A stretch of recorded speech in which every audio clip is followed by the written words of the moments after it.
महासचिव एमपी राष्ट्रीय बौद्ध महासभा। सर्वप्रथम मैं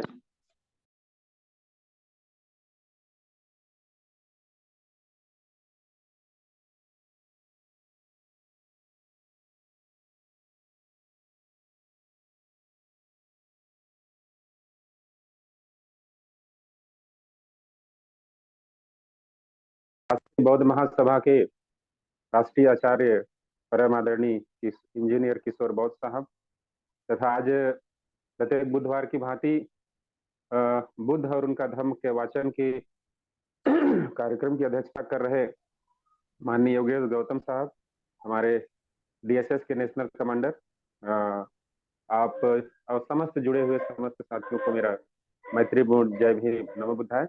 आइए, जैसा कि पिछले एपिसोड में बुधवार को हमने जहां पे कड़ी को विराम दिया था, वहां से हम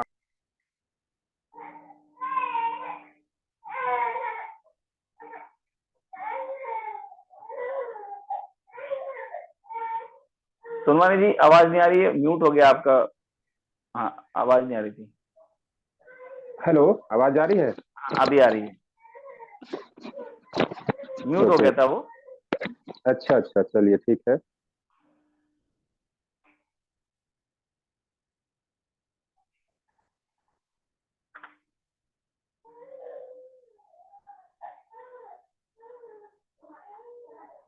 इस कथन का उत्तर भी नकारात्मक ही है। इस विषय की चर्चा किसी भी एक जगह पर इकट्ठी नहीं मिलेगी।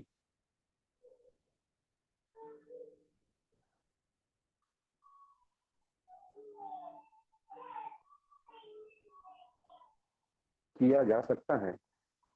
एक ब्राह्मण पुरोहित होता है। उसका मुख्य कार्य होता है जन्म, विवाह, मरणादि के अवसर पर संस्कार कराना।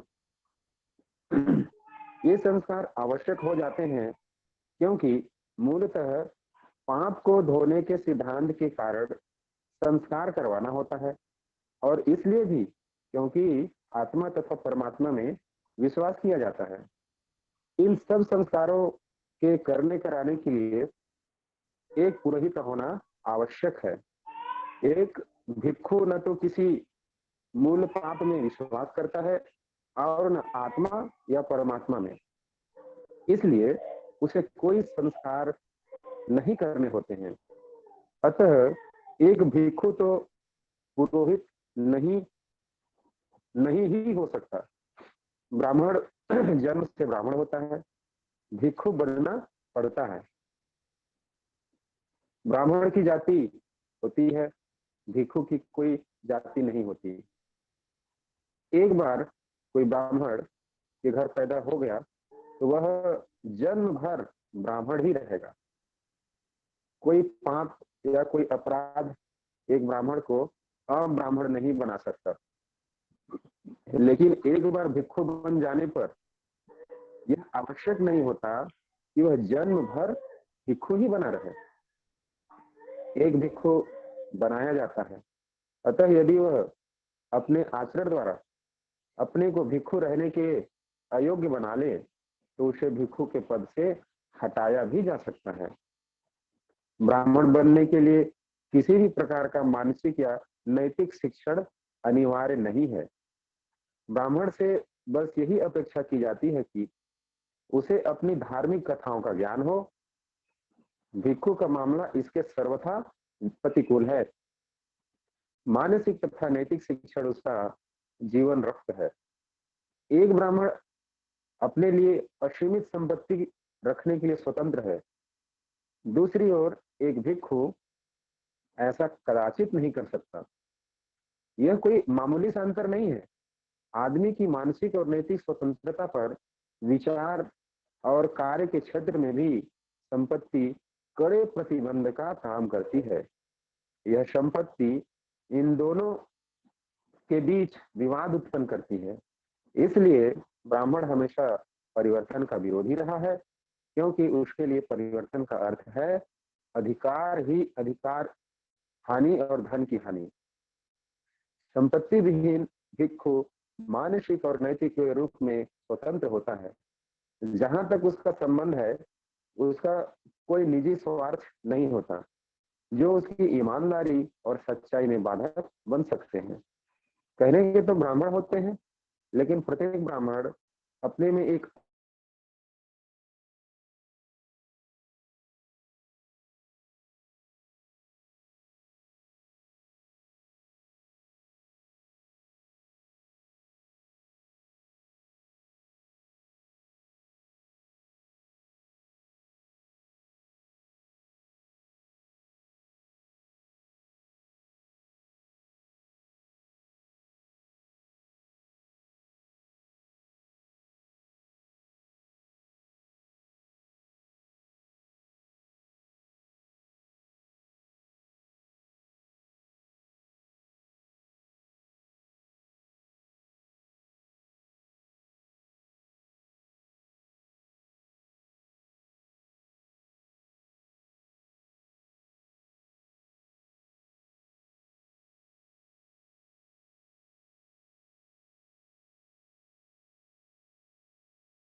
पंचशील के नियम दोनों के लिए ही एक समान है, लेकिन भिक्षु के लिए वे व्रत अर्थात संकल्प है। वह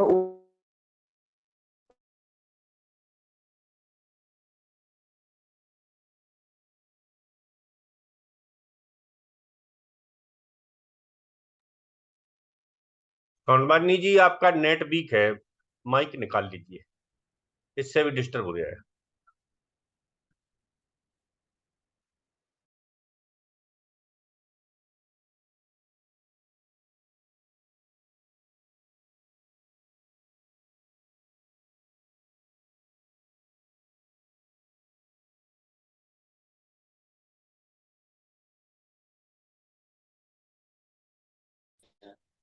सर आवाज नहीं आ रही। अनम्यूट कर लीजिए सोनवानी जी। हाँ जी, अभी ठीक है आवाज? अभी हेलो? आ रही है। ओके ओके, चलिए मैं बिना माइक के यूज कर रहा हूँ। चलिए, हम भिक्षु के लिए पंचशील का पालन अनिवार्य विषय है। गृहस्थ के लिए उसका पालन करना ऐच्छिक है। तथागत ने दोनों के धर्म में ऐसा अंतर क्यों रखा? इसमें इसके पीछे अवश्य ही विशेष अच्छा कारण रहा होगा, क्योंकि बिना विशेष अच्छे कारण के तथागत कभी भी कुछ करने वाले नहीं थे। तथागत ने इस अंतर का कारण स्पष्ट रूप से तो कहीं भी नहीं बताया, यह हमारे अनुमान का ही विषय है। तो भी इस अंतर का कारण जानना आवश्यक है। इसमें कोई संदेह नहीं कि तथागत अपने धर्म द्वारा इस पृथ्वी पर धर्म राज्य स्थापित करना चाहते थे। इसलिए उन्होंने बिना भेदभाव के सभी को अपने धर्म का उपदेश दिया, भिक्षुओं को भी और गृहस्थों को भी, अर्थात उपासकों को भी। लेकिन तथागत यह भी जानते थे कि सामान्य लोगों को धर्म का उपदेश देने मात्र से वे धर्म पर आधारित आदर्श समाज की स्थापना नहीं कर सकेंगे। एक आदर्श के लिए व्यवहारिक होना आवश्यक है और वह व्यवहारिक लगना भी चाहिए, तभी लोग उसके लिए प्रयासरत करते हैं और उसे प्राप्त करने की कोशिश करते हैं। इस तरह के प्रयासों को आरंभ करने के लिए कोशिश करते हैं।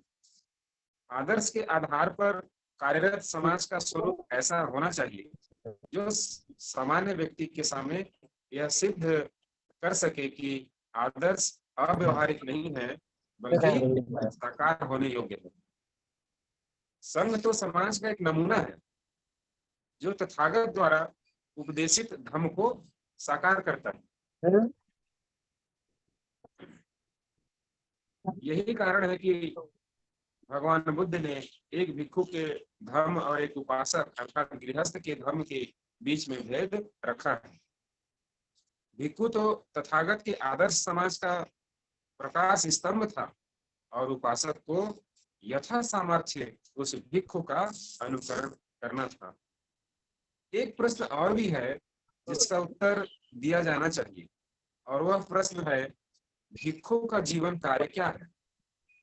क्या भिक्षु द्वारा स्वयं को सुसंस्कृत बनाने में ही समय लगाना चाहिए अथवा उसे लोगों की सेवा तथा उनका मार्गदर्शन भी करना चाहिए?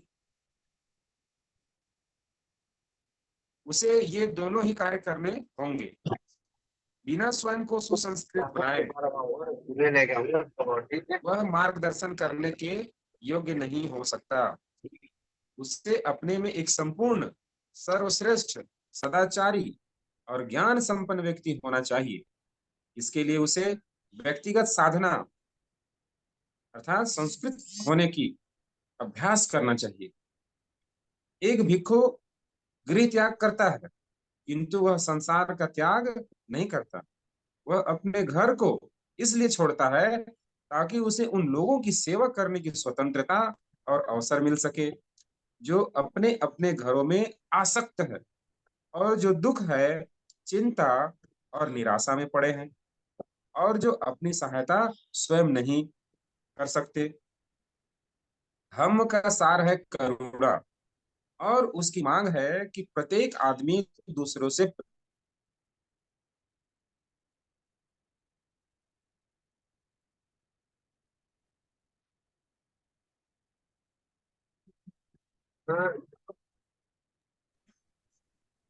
कौन आ गया था? व्यक्तिगत साधना अर्थात सुसंस्कृत होने में चाहे भिक्षु कितना भी ऊंचा क्यों ना हो, यदि वह मानवता की पीड़ा की ओर से उदासीन है तो वह भिक्षु नहीं है। वह कुछ और तो हो सकता है किंतु भिक्षु नहीं हो सकता। आगे हमारा है भिक्षु के कर्तव्य, जो कि तीसरा भाग है। इसमें सबसे पहले हम देखते हैं हम दीक्षा देना भिक्षु का कर्तव्य।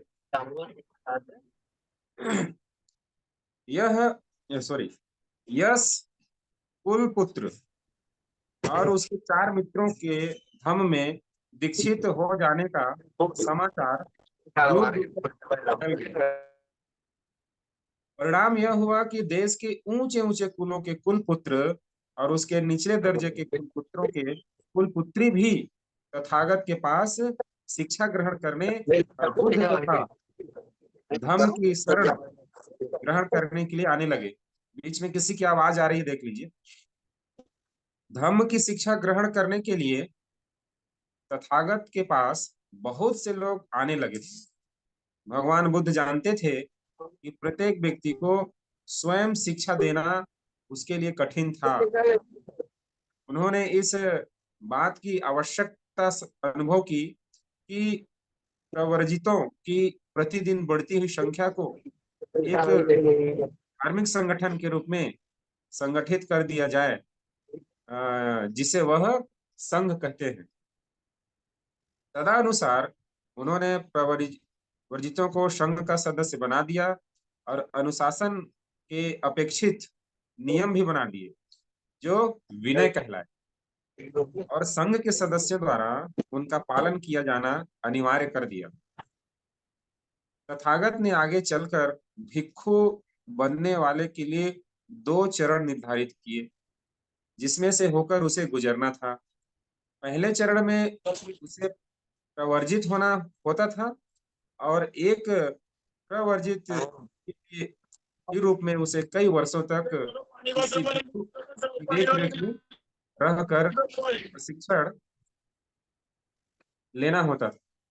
जब उसका प्रशिक्षण काल समाप्त हो जाता तो उसे उपसंपन्न होने की अनुमति तभी मिलती थी जब वह प्रशिक्षण समिति को संतुष्ट कर देता कि वह उसके योग्य था। इसके बाद ही वह भिक्षु होता था। और उसे संघ का सदस्य बनने की अनुमति। धम्म प्रचार की आरंभिक अवस्था इस तरह की व्यवस्था बनाए जाने के लिए उपयुक्त नहीं थी। उस समय तथागत ने उसे भिक्षु बनाकर प्रचारक के रूप में सभी दिशाओं में इसलिए भेजा ताकि वे कभी भी और सब जगह उनके धम्म का प्रसार कर सकें। उन्हें धम्म प्रचार के लिए विदा करने से पूर्व तथागत ने कहा भिक्षुओं, मैं सभी मानुष तथा दिव्य बंधनों से मुक्त हूँ। भिक्षुओं, तुम भी सभी दिव्य तथा मानुष बंधनों से मुक्त होकर अब बहुत जनों के हित के लिए, बहुत जनों के कल्याण के लिए, संसार पर अनुकंपा करने के लिए, अच्छाई के लिए, देवताओं तथा मनुष्य के हित और कल्याण के लिए विचरण करो। तुम में से कोई दो व्यक्ति एक दिशा में मत जाओ। भिक्षुओं, इस धम्म की सिद्धांत की देशना करो जो आदि में कल्याणकारी है, जो मध्य में कल्याणकारी है और जो अंत में कल्याणकारी है। भिक्षुओं, अर्थ और व्यंजन अर्थात शब्दों से युक्त उत्कृष्ट पूर्णता को प्राप्त और पुनीत जीवन की परिशुद्धता को उद्घोषित करो। इसलिए प्रत्येक जनपद में होते हुए विचरो जो अभी धम्म में अदीक्षित है, उन्हें दीक्षित करो। दुख से दुग्ध इस समस्त संसार में विचरो और उनको शिक्षित करो जो सम्यक उपदेश से अनभिज्ञ है। वहां जाओ जहां महर्षि, राजर्षि, ब्रह्मर्षि रहते हैं और अपने अपने मतानुसार लोगों को प्रभावित करते हैं। इसलिए यात्रा करते हुए अनुकंपा से भरकर अकेले अकेले जाओ और लोगों को बंधन मुक्त करो और उनको दीक्षित करो। तथागत ने उन भिक्षुओं को यह भी कहा, धम्म दान सब दानों से बढ़कर है। धम्म का माधुर्य सभी माधुर्यों से बढ़कर है। धम्म का आनंद सब आनंदों से बढ़कर है। खेत अर्थात व्यर्थ की घास मतलब खरपतवार से नष्ट हो जाते हैं, जो राग के होने से नष्ट हो जाते हैं। इसलिए धम्म का दान महान फलदायी होता है। व्यर्थ की जो घास अर्थात खरपतवार से खेत नष्ट हो जाते हैं, लोग द्वेष के होने से नष्ट हो जाते हैं। इसलिए धम्म का दान महान फलदायी होता है। खेत घास अर्थात खरपतवार से नष्ट हो जाते हैं, लोग अभिमान के होने से नष्ट हो जाते हैं। इसलिए धम्म का दान महान फलदायी होता है। खेत खरपतवार से नष्ट हो जाते हैं, लोग तृष्णा के होने से नष्ट हो जाते हैं। इसलिए धम्म का दान महान फलदायी है। तब से 60 भिक्षु धम्म प्रचार करने का आदेश प्राप्त कर सभी स्थानों में गए। तथागत ने उन्हें धम्म दीक्षा के बारे में और भी निर्देश दिए। धम्म दीक्षा चमत्कारों द्वारा नहीं। तथागत एक बार मल्लों के साथ उनके नगर अनुपीय में विहार कर रहे थे। उस समय पूर्वाह्न में तथागत ने चीवर पहना तथा पात्र और चीवर लेकर नगर में भिक्षाटन के लिए निकले। उन्हें लगा कि इतनी जल्दी अनुपीय में भिक्षा के लिए जाना अभी यथा समय नहीं होगा। तभी मुझे प्रसन्नता पूर्वक वहां चलना चाहिए जहां भगव परिवारजक रहता, मैं उससे ही भेंट करूं। इसलिए तथागत शिष्टाचारवश भगव परिव्राजक के विहारवन आश्रम पर जा पहुंचे। तब भगव ने तथागत से कहा, भगवान आप पधारे। भगवान आपका स्वागत है। आपने चिरकाल के बाद इधर आने की अनुकंपा की है। आप कृपया आसन ग्रहण करें। आपके लिए आसन लगा दिया गया। तब तथागत वहां विराजमान हुए।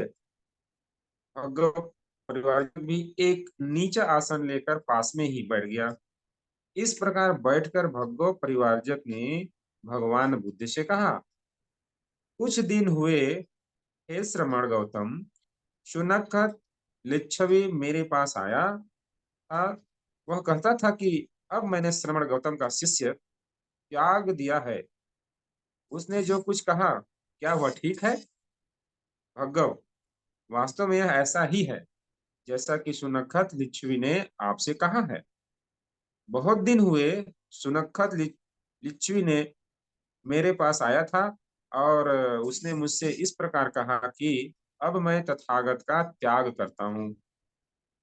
अब से मैं तथागत का शिष्य नहीं रहूंगा। जब उसने मुझसे ऐसा कहा, यह कहा, तो मैंने उससे पूछा कि सुनखत, क्या मैंने तुझे कभी कहा कि सुनखत तू आ और मेरा शिष्य बनकर मेरे पास रह? भगवान, नहीं, ऐसा आपने कभी भी नहीं कहा। सुनखत ने उत्तर दिया, अथवा तूने ही मुझसे कभी कहा कि मैं तथागत के अधीन शिष्य बनकर रहूंगा? भगवान, नहीं, मैंने ऐसा कभी नहीं कहा। जब न मैंने ही तुझे कहा और न तूने ही मुझसे कहा, तो क्या तो मैं हूं और क्या तू है जो तू त्यागने की बात करता है? सुनखत बोला, लेकिन भगवान, आपने मुझे सामान्य मनुष्य की शक्ति से परे कोई चमत्कार नहीं दिखाया। सुनखत, क्या मैंने कभी तुझसे कहा कि सुनखत तू मुझे अपना गुरु मान, मैं तुझे सामान्य मनुष्यों की शक्ति से कोई परे चमत्कार दिखाऊंगा? भगवान, ऐसा तो आपने नहीं कहा। अथवा सुनखत, तूने ही मुझसे कभी कहा, मैं भगवान को अपना गुरु स्वीकार करने के लिए तैयार हूँ, क्योंकि भगवान मुझे सामान्य आदमियों की शक्ति से परे कोई चमत्कार दिखाएंगे? भगवान, नहीं, मैंने ऐसा नहीं कहा। जब न मैंने ही तुझसे कहा और न तूने ही मुझसे कहा, तो क्या तो मैं हूँ और क्या तू है, मूर्ख, जो तू त्यागने की बात करता है? सुनखत, तू क्या सोचता है? चाहे सामान्य मनुष्य की शक्ति से परे चमत्कार दिखाया जाए और चाहे न दिखाया जाए, या जो धर्म में सीखता है उसका यही उद्देश्य नहीं है कि जो धर्म के अनुसार आचरण करेगा वह अपने दुखों का नाश कर सकेगा? भगवान, चाहे चमत्कार दिखाए जाए चाहे न दिखाए जाए, निश्चय से तथागत की धर्म देशना का यही उपदेश है।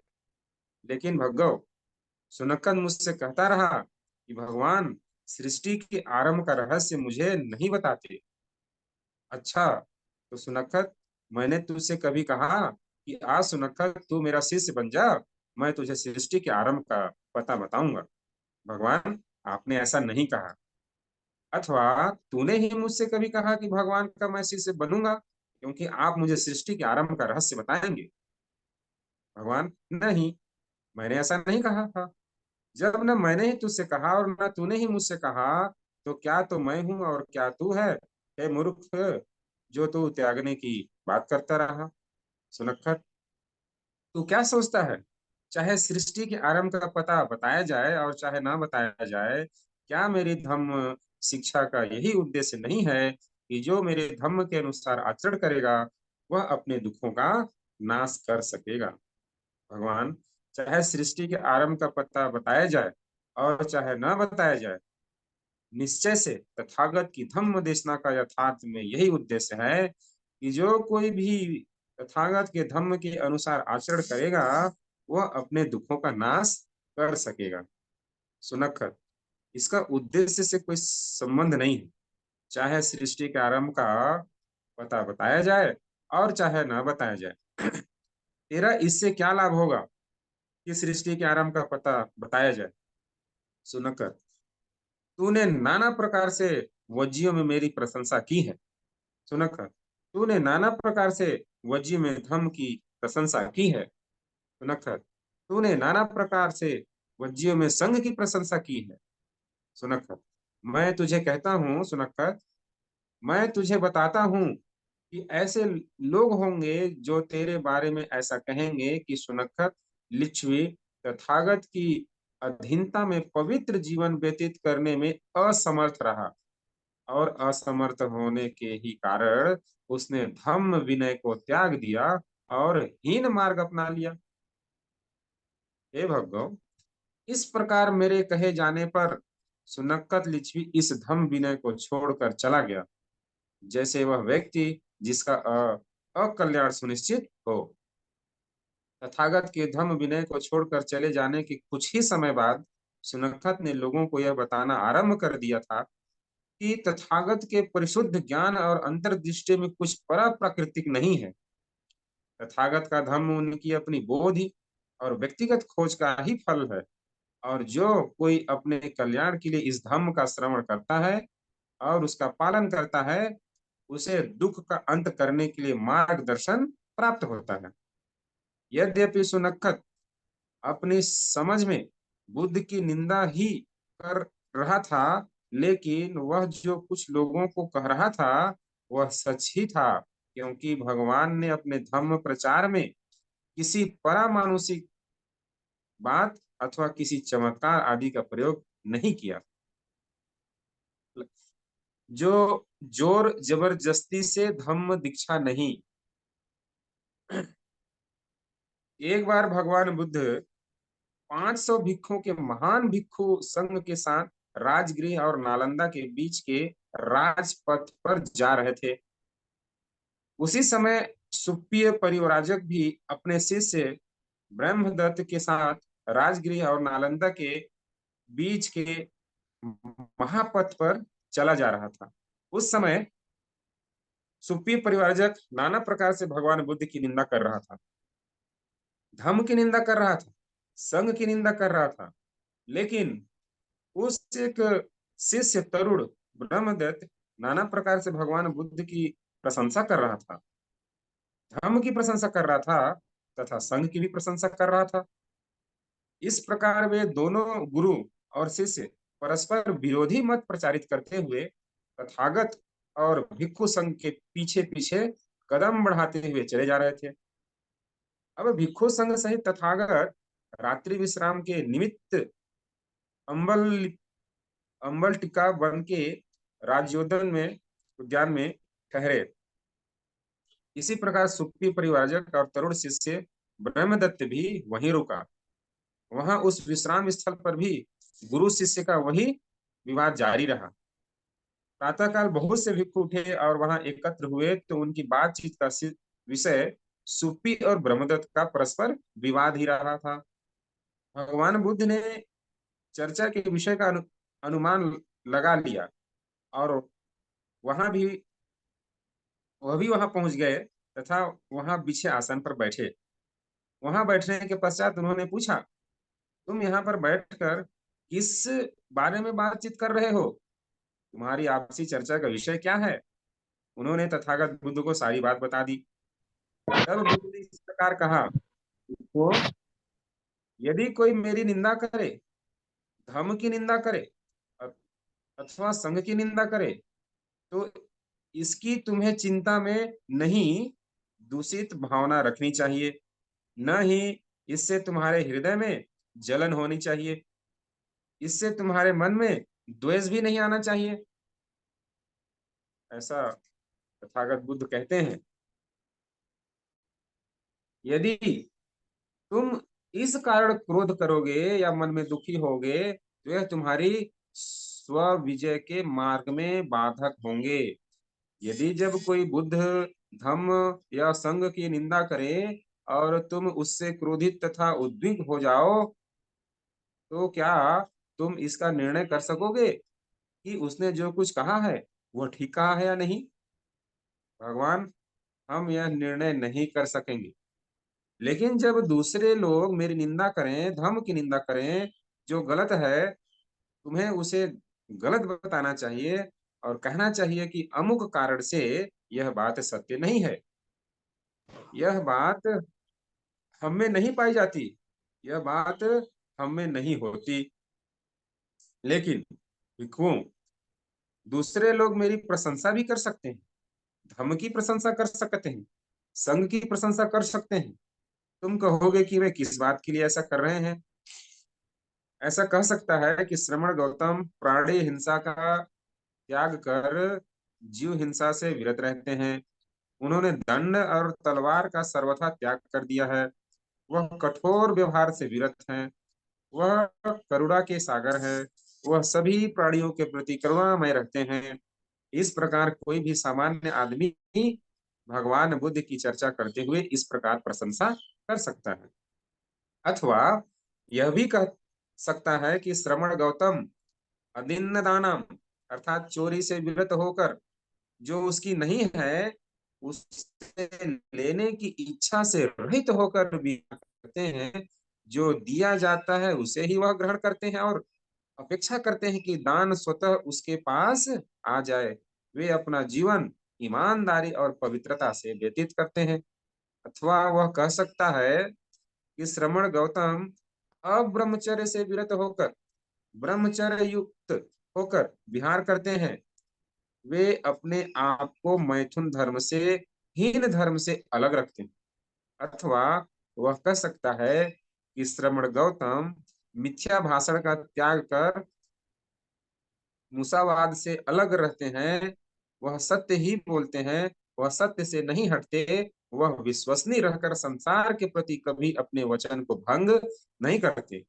अथवा वह कह सकता है कि श्रमण गौतम अपने आप को किसी की झूठी निंदा से दूर रखते हैं। वह यहाँ से कुछ सुनते हैं, उसे लोगों में झगड़ा करने के इरादे से दूसरी जगह नहीं कहते। वह कहीं और सुनकर उसे लोगों में झगड़ा कराने के इरादे से यहाँ नहीं कहते। इस प्रकार वह बटे हुए लोगों को मेल मिलाप कराने वाले हैं, मित्रों की मैत्री बढ़ाने वाले हैं, वह शांति स्थापित करने वाले हैं, उन्हें शांति प्रिय, वह शांति के लिए प्रयत्नशील रहते हैं तथा ऐसे ही शब्दों का व्यवहार करते हैं जिससे शांति की स्थापना हो। अथवा वह कह सकता है कि श्रमण गौतम कटु शब्दों का त्याग कर कठोर वाणी से दूर रहते हैं। जो वाणी निर्दोष होती है, जो वाणी सुनने में आनंददायक होती है, जो वाणी अच्छी लगने वाली होती है, जो वाणी हृदय को छू लेने वाली होती है, शिष्ट होती है, लोगों को प्रसन्न करती है, लोगों का मन हर लेने वाली होती है, ऐसी ही वाणी वह बोलते हैं। अथवा वह कह सकता है कि श्रमण गौतम असार बातचीत का त्याग कर बेकार की बातचीत से दूर रहते हैं। वह समयानुसार, सत्य अनुसार अर्थ भरे शब्द बोलते हैं। वह धम्म पर, उचित और संग के अनुशासन पर बोलते हैं, समय पर बोलते हैं। ऐसी ऐसी वाणी बोलते हैं जो सभी के दिलों में घर बना लेती है। उदाहरण सहित बोलते हैं, विषय अनुसार ही बोलते हैं। अथवा वह कह सकता है कि श्रमण गौतम बीजों या पौधों को हानि पहुंचाने से अपने आप को दूर रखते हैं। वह केवल एक बार ही भोजन ग्रहण करते हैं, वह रात को भोजन ग्रहण नहीं करते, वह अपराह्न में भोजन ग्रहण करने से विरत रहते हैं। वह मेलों, नृत्य, गायन और संगीत को देखने सुनने से विरत रहते हैं। वह माला पहनने, सुगंधियों, लेप में स्वयं को अलंकृत करने से विरत रहते हैं। वह बड़ी और ऊंची शैयाओं का उपयोग करने से विरत रहते हैं। वह चांदी सोने की स्वीकार करने से विरत रहते हैं। वह कच्चा अन्न स्वीकार करने से दूर रहते हैं। वह स्त्रियों अथवा लड़कियों को स्वीकार करने से दूर रहते हैं। वह दास दासियों को स्वीकार करने से दूर रहते हैं। वह भेड़ बकरियों को स्वीकार करने से दूर रहते हैं। वह मुर्गे मुर्गियों तथा सुअरों की स्वीकार करने से दूर रहते हैं। वह हाथियों, गायों, बैलों, घोड़ों तथा घोड़ियों को स्वीकार करने से दूर रहते हैं। वह ऊसर या बोई हुई जमीन को स्वीकार करने से दूर रहते हैं। वह मध्यस्थ अथवा संदेशवाहक बनने से दूर रहते हैं। वह किसी भी वस्तु को खरीदने बेचने से दूर रहते हैं। वह तराजू या बटखोरों में किसी को ठगने से दूर रहते हैं। वह रिश्वत, वंचना और ठगी के टेढ़े मेढ़े रास्तों से अलग रहते हैं। वह किसी के अंग भंग करने, हत्या करने, किसी को बांधने, किसी को लूट लेने तथा किसी के साथ हिंसा करने से विरत रहते हैं। देखो, ऐसी कुछ बातें हैं जो एक सामान्य आदमी तथागत की प्रशंसा में कह सकता है, लेकिन इस कारण से तुम्हें आनंदित होना नहीं चाहिए। तुम्हारा चित्त खुशी से नहीं भरना चाहिए। यदि तुम ऐसा करोगे तो इससे तुम्हारी स्व विजय में बाधा पड़ेगी। जब दूसरे लोग मेरी प्रशंसा में या धम्म की प्रशंसा में या संघ की प्रशंसा में बोलें, तो तुम्हें जो यथार्थ लगे उसे ही स्वीकार करना चाहिए और कहना चाहिए, इस कारण से अथवा अन्य कारण से यह सत्य है, ऐसा ही है, यह बात हम में पाई जाती है, यह गुण हम में है। भिक्षु को हम प्रसार के लिए संघर्षरत रहना चाहिए। भिक्षुओं को संबोधित करते हुए एक बार भगवान बुद्ध ने कहा, भिक्षुओं, ऐसा नहीं कि मैं संसार से झगड़ता हूं, किंतु संसार मुझसे झगड़ता है। सत्य का उपदेशक संसार में कभी किसी से नहीं झगड़ता। भगवान, हम अपने आप को योद्धा कहते हैं, तब हम किस प्रकार योद्धा हैं? भिक्षुओं, हम युद्ध करते हैं, इसलिए हम योद्धा कहलाते हैं। भगवान, हम किस बात के लिए युद्ध करते हैं? भिक्षुओं, हम श्रेष्ठ शील के लिए युद्ध करते हैं, श्रेष्ठ अप्रमाद के लिए युद्ध करते हैं, श्रेष्ठ प्रज्ञा के लिए युद्ध करते हैं, इसलिए हम योद्धा कहलाते हैं। जहां शील को खतरा हो, संघर्ष से पीछे मत हटो, ऐसे में मौन मत रहो। अगला आता है भिक्षु और गृहस्थ। भिक्षु संघ एक संगठित संस्था थी जिसकी सदस्यता सभी के लिए उपलब्ध नहीं थी। भिक्षु संघ का सदस्य बनने के लिए किसी प्रवर्जित के लिए परिवारजक होना ही पर्याप्त नहीं था। एक परिवारजक उपसंपदा प्राप्त करने के बाद ही संघ का सदस्य बन सकता था। संघ एक स्वतंत्र संस्था थी। यह अपने संस्थापक से भी स्वतंत्र थी। यह जिसे चाहे उसे अपना सदस्य बना सकती थी। विनय पिटक के नियमानुसार यह किसी सदस्य की सदस्यता समाप्त कर सकती थी। भिक्षा ही मात्र वह डोरी थी जिससे भिक्षु और गृहस्थ परस्पर बंधे हुए थे। भिक्षु तो भिक्षा पर निर्भर रहते थे और गृहस्थ उन्हें भिक्षा प्रदान करते थे। गृहस्थ लोग संगठित नहीं थे, अर्थात असंगठित थे। किसी व्यक्ति के संघ में लिए जाने अर्थात दीक्षित करने पर संघ दीक्षा अर्थात समारोह का आयोजन होता था। संघ दीक्षा के अंतर्गत व्यक्ति की संघ तथा धम्म में दीक्षा दोनों ही शामिल थी, लेकिन उन लोगों के लिए कोई अलग धम्म दीक्षा नहीं थी जो धम्म में तो दीक्षित होना चाहते थे किंतु संघ का सदस्य नहीं बनना चाहते थे। इसका एक परिणाम था गृह त्याग करके गृह विहीन अर्थात जिसे हम परिव्राजक की स्थिति में रहना। माइक बंद कर ले, किसका माइक है? यह एक गंभीर कमी रह गई। यह कमी उन कारणों में से एक थी जो अंततः भारत से बौद्ध धर्म के लुप्त हो जाने का कारण बनी। देखिए, बहुत बड़ी बात। इसी पृथक धर्म दीक्षा के न होने के कारण गृहस्थ एक धर्म से दूसरे धर्म में जाने के लिए स्वतंत्र था। उससे भी बुरी बात यह थी कि बौद्ध धर्म के साथ साथ वह कोई दूसरा धर्म भी अपना सकता था। फिर है परस्पर प्रभाव। लेकिन भिक्षु के लिए भिक्षा का बंधन पर्याप्त था, जिसके द्वारा कोई भिक्षु किसी पथ भ्रष्ट गृहस्थ को सही रास्ते पर ला सकता था। इस संबंध में अगंतुर निकाय में वर्णित नियम, जिसे हम विनय नियम कहते हैं, ध्यान देने योग्य है। इन प्रतिबंधों के अतिरिक्त किसी भी गृहस्थ का यह सामान्य अधिकार था कि वह किसी भी भिक्षु के दोष अथवा दुराचरण की शिकायत दूसरे भिक्षुओं से कर सके। जैसे ही ऐसी शिकायत भगवान बुद्ध को सुनने को मिलती थी तो वह इसकी जांच करते थे। शिकायत सही होने पर वह विनय के संबंधित नियमों में से ऐसा संशोधन कर देते थे जिससे भविष्य में ऐसे दुराचरण की पुनरावृत्ति ना हो सके। जो संघ के विरुद्ध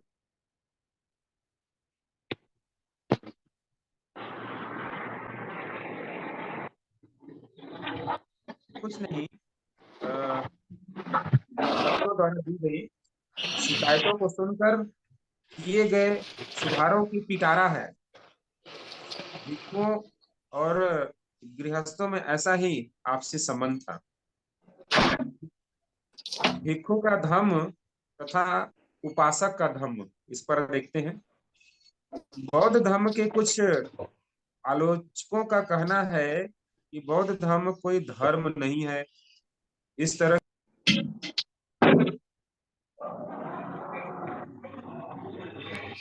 आलोचना की ओर कोई ध्यान नहीं दिया जाना चाहिए। लेकिन यदि कोई उत्तर देना ही हो तो कहा जा सकता है कि केवल बौद्ध धर्म ही यथार्थ धर्म है, और जो ऐसा नहीं करते की परिभाषा अवश्य बदल लेनी चाहिए।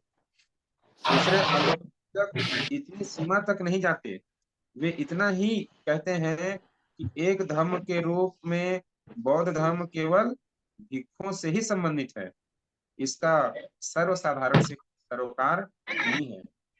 बौद्ध धर्म ने जन साधारण को अपने दायरे से बाहर ही रखा है।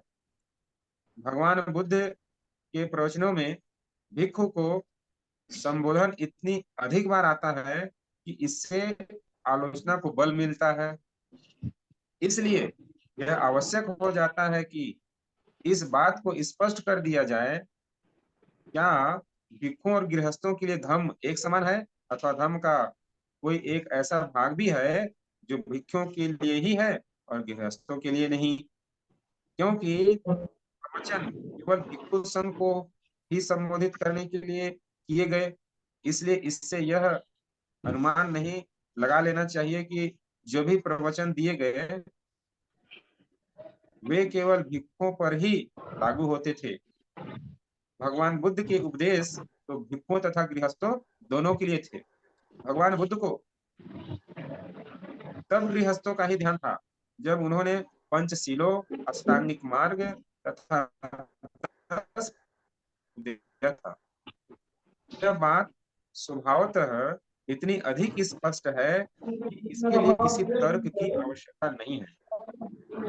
इन्होंने गृह त्याग नहीं किया, और जो क्रियाशील गृहस्थ जीवन व्यतीत कर रहे हैं उनके लिए पंचशील, अष्टांगिक मार्ग तथा 10 पारमिताओं का पालन आवश्यक है। गृहस्थों से ही इनके उल्लंघन की संभावना की जा सकती है, भिक्षु से नहीं। जिसने गृह त्याग किया है, जो क्रियाशील गृहस्थ जीवन में संलग्न नहीं है और जिसके द्वारा इनके उल्लंघन की अपेक्षा नहीं की जा सकती, इसलिए भगवान ने जब धर्म प्रचार शुरू किया तो यह मुख्य रूप से गृहस्थों के लिए ही था। केवल अनुमान प्रमाण पर ही निर्भर कर रहने की आवश्यकता नहीं है। इस आलोचना का खंडन करने के लिए हमारे पास प्रत्यक्ष साक्ष्य या प्रमाण है। निम्नलिखित प्रवचन का उल्लेख किया जा सकता है। एक बार जब भगवान बुद्ध अनाथ पिंडक के जेतवनराम में ठहरे हुए थे, उस समय दूसरे 500 उपासकों के साथ हामिक नाम का उपासक वहां आया और तथागत को अभिवादन।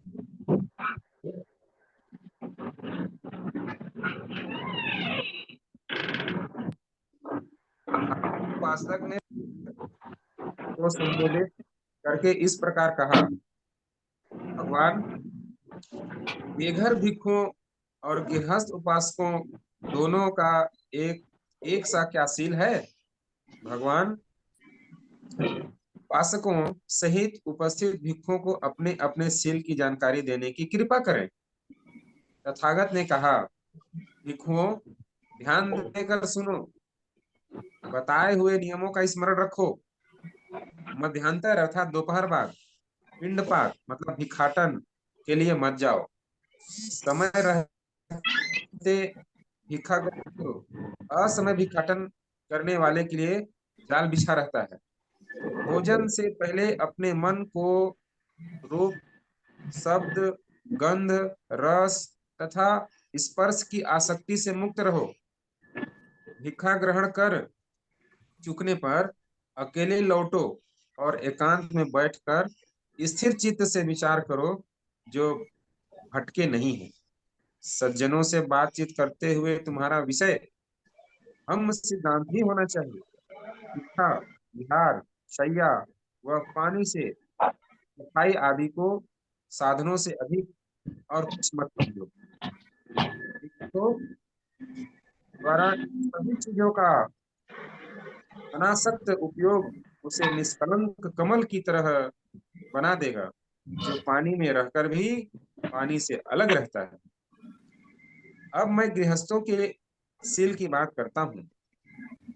उनसे मुझे यह कहना है, किसी प्राणी की हत्या मत करो, किसी की जान मत लो, न ही हत्या का समर्थन करो, सबल हो या दुर्बल हो, कैसा भी कोई प्राणी हो, किसी की भी हिंसा न करो, सभी प्राणी से मैत्री करो। किसी गृहस्थ को जानबूझकर न चोरी करनी चाहिए न करानी चाहिए। जो दूसरे दे वही ग्रहण करना चाहिए। व्यभिचार को आग का गड्ढा समझकर उससे दूर रहें और गमन से दूर रहें। सब सभा हो या कचहरी हो, उसे असत्य को प्रोत्साहन नहीं देना चाहिए, उसे असत्य का त्याग करना चाहिए। इस नियम का पालन करें। शराब न पिए, किसी को शराब न पिलाएं, शराब पीने का समर्थन न करें। इस बात का विचार करें कि शराब आदमी को पागलपन की ओर ले जाती है।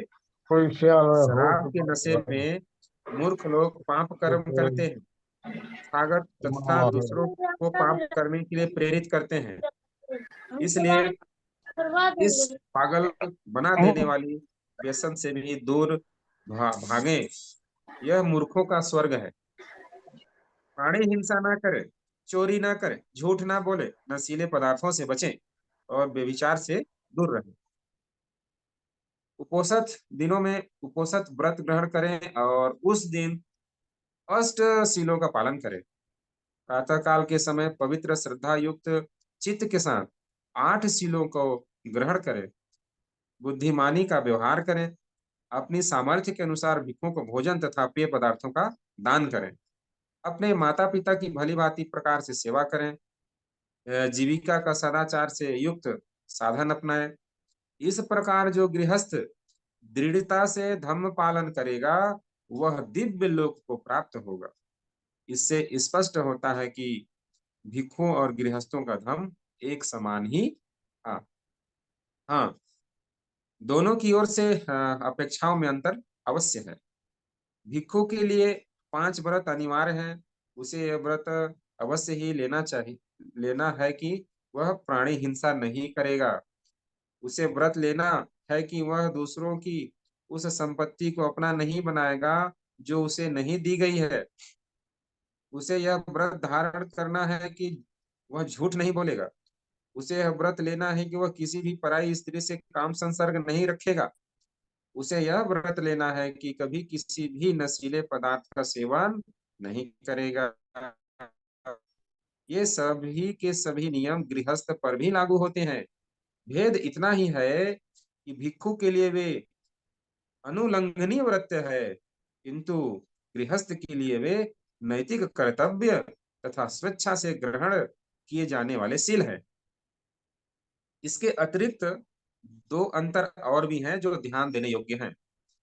एक भिक्षु निजी संपत्ति नहीं रख सकता, जबकि एक गृहस्थ निजी संपत्ति रख सकता है। एक भिक्षु परिनिर्वाण में प्रविष्ट होने के लिए स्वतंत्र है, जबकि एक गृहस्थ के लिए निर्वाण ही पर्याप्त है। भिक्षु और गृहस्थ में एक समानताएं और असमानताएं हैं, लेकिन दोनों का धर्म एक ही है। समय है ना आगे बढ़ो कि समय तो नहीं है? तो यही स्टॉप कर। चलिए, तो हो गया। अच्छा। हम जो है यहीं पे आज के बुद्धा एंड हिज धम्मा को के वाचन कार्यक्रम को यहीं पे विराम देते हैं। आप सभी ने मुझे ध्यान पूर्वक सुना। आप सभी के मंगल कामना के लिए बहुत बहुत आभार। अ, अ, साधुवाद। नमो बुद्धाय। जय भीम। बहुत बहुत धन्यवाद माननीय अशोक सोनवानी जी। आज बहुत ही अच्छा वाचन किया है आपने, और बहुत ही लंबा हो गया आज, और लंबा हुआ है लेकिन अच्छा हुआ है, इसलिए उसको कंटिन्यू चलने दिया। बहुत बहुत धन्यवाद आपका। अब हमारे अध्यक्ष उद्बोधन के लिए माननीय योगेश गौतम जी को हम आमंत्रित करते हैं।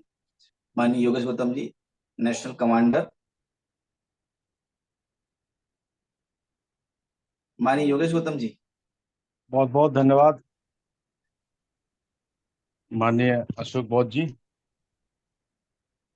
हमारे आज इस वेबिनार में उपस्थित सभी सम्मानित साथी बुद्ध जीवों को मैं जय भीम नमो बुद्धाय प्रेषित करता हूँ। सर्वप्रथम मैं तथागत बुद्ध के चरणों में नमन करता हूँ और सभी संतों गुरुओं के चरणों में नमन करता हूँ, और हमारे राष्ट्रीय बौद्ध महासभा के संस्थापक अध्यक्ष, समस्त हमारे वरिष्ठ पदाधिकारीगण, उपासक उपासिकाएं सभी के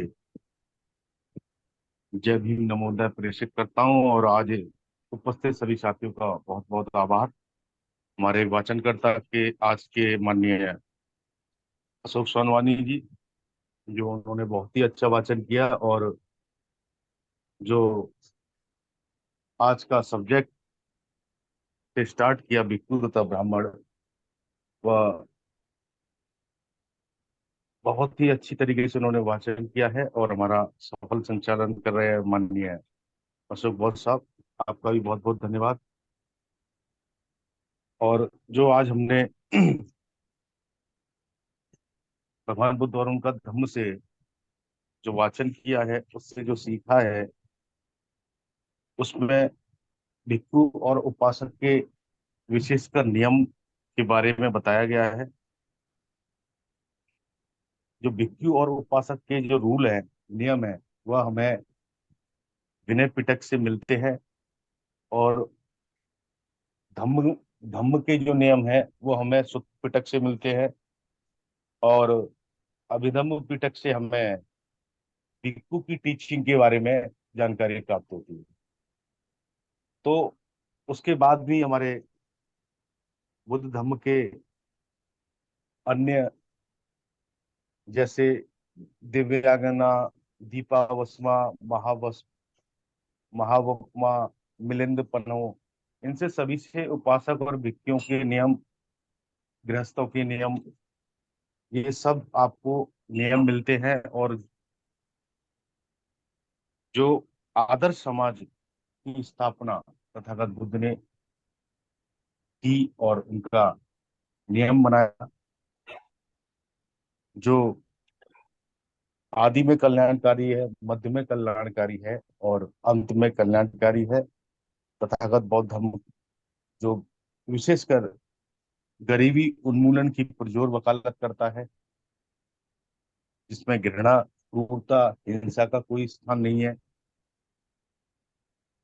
हमें बुद्ध के लगभग 200 साल बाद सम्राट अशोक ने पूरे सेंट्रल एशिया पे, वेस्ट एशिया पे, इंडिया पे, श्रीलंका पे और अन्य देशों पे तथागत बुद्ध और उनके धम्म को फैलाने का कार्य किया। लेकिन 12वीं शताब्दी आते आते तथागत बुद्ध और उनका धम्म लगभग लगभग समाप्त हो गया। तो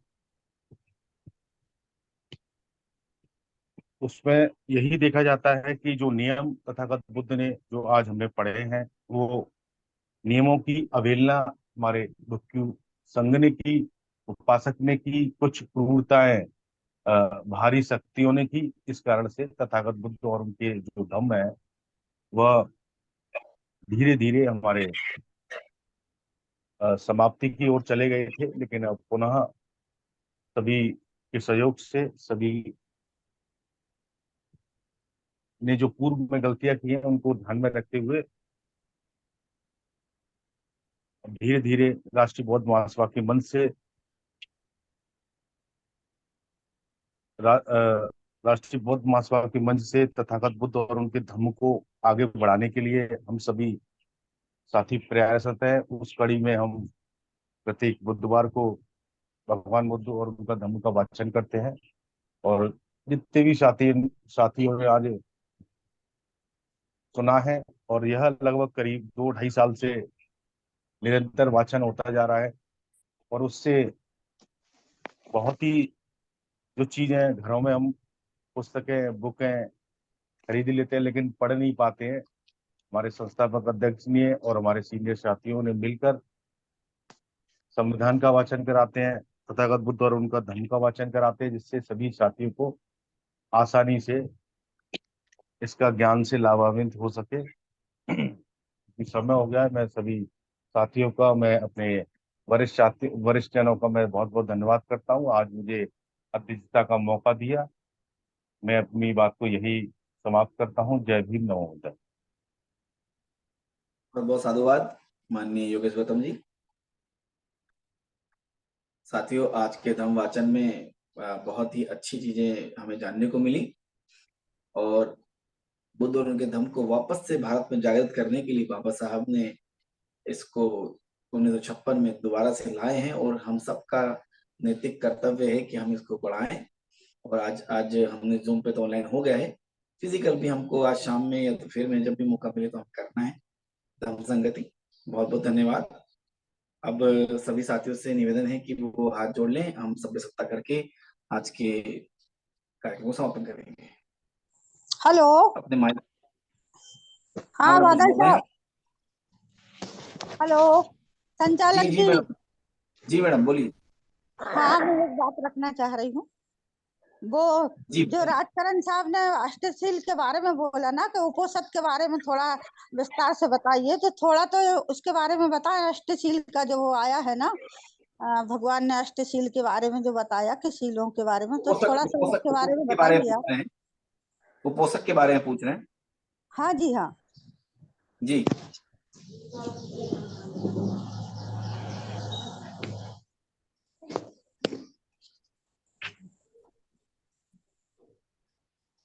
मैडम क्या बता रहे हैं उपोषद के बारे में, बताइए।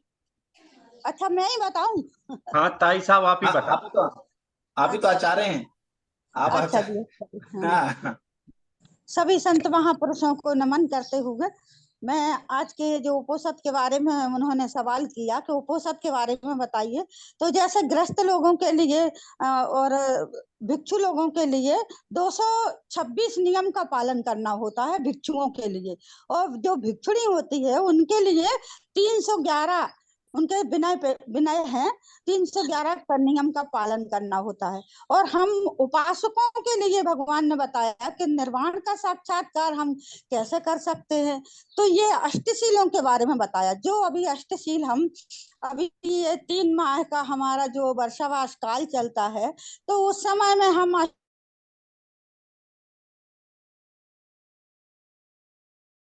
इस आषाढ़ी पूर्णिमा से लेके और अश्विनी पूर्णिमा तक चलता है। तो हमारे जो भी उपासक हैं, यानी अपने अपने उसमें रहते हुए मतलब शीलों का पालन करें, तो हमारे जो हम पंचशील तो करते ही हैं, और पंचशील के साथ साथ हम 3 शील और ले लें तो हम अष्टशील धारण करते हैं।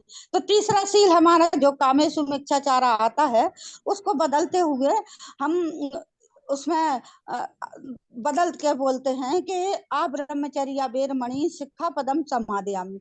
और छठा शील जो होता है कि हम विकाल भोजन नहीं करेंगे, यानी हम 12 के पहले खाना खाएंगे। और 7वां शील जो आता है हमारा नक्ष गीत वादित विसुख दर्शन माला गंध विलेपन धारण मंडन विभूषण गठाना वेरमणि शिक्षा पदम समादयामि। यानी इसका मतलब होता है कि हम किसी प्रकार के इस समय में जब हम ये शील ग्रहण करेंगे, तो इस समय में हम किसी प्रकार का नाच गाना तमाशा या ये नहीं करेंगे, किसी ये गंध विलेपन नहीं लगाएंगे, और ये जो आभूषण जो स्त्री हैं सोना चांदी से आभूषण जो पहनती हैं इसका त्याग कर देंगे। तो इस तरह से हमारा ये 7वां शील हमारा हम ले सकते हैं। 8वां शील है उच्चासना महासना वेरमणि शिक्षा पदम समादयामि। तो ये कोई भी मतलब ये एक ग्रस्त ये 8 शीलों का पालन करते हुए निर्वाण का साक्षात्कार कर सकता है। तो इसी ये शीलों का जो इसमें बताया कि ग्रस्तों के लिए अष्टशील, तो हमें अष्टशील धारण करने चाहिए। भले आप 5 दिन के लिए करें, भले आप 4 दिन के लिए करें, और नहीं तो पूर्णिमा का दिन वो कर लें, दोनों अष्टमी कर लें और एक अमावस्या। इस दिन जरूर सुबह उठ करके हमें अष्टशील का पालन करना चाहिए। तो उससे हम ग्रस्तों के लिए भी हमें अच्छा मार्ग हमें मिल सकता है। इन्हीं शब्दों के साथ मैं अपनी वाणी को विराम देती हूँ, और बीच में मैंने अपना समय मांगा, बहुत बहुत मैं साधुवाद देती हूँ कि आपने मुझे समय दिया। नमो बुद्धाय, जय भीम। बहुत बहुत धन्यवाद मैडम, आपने सब बताया, विस्तार में बता दिया है, संतुष्ट हो गए होंगे। तो आगे बढ़ते हैं और सभी से हाथ जोड़ने के निवेदन करते हैं कि हम सर्व सत्ता के साथ सभी हाथ जोड़ लें।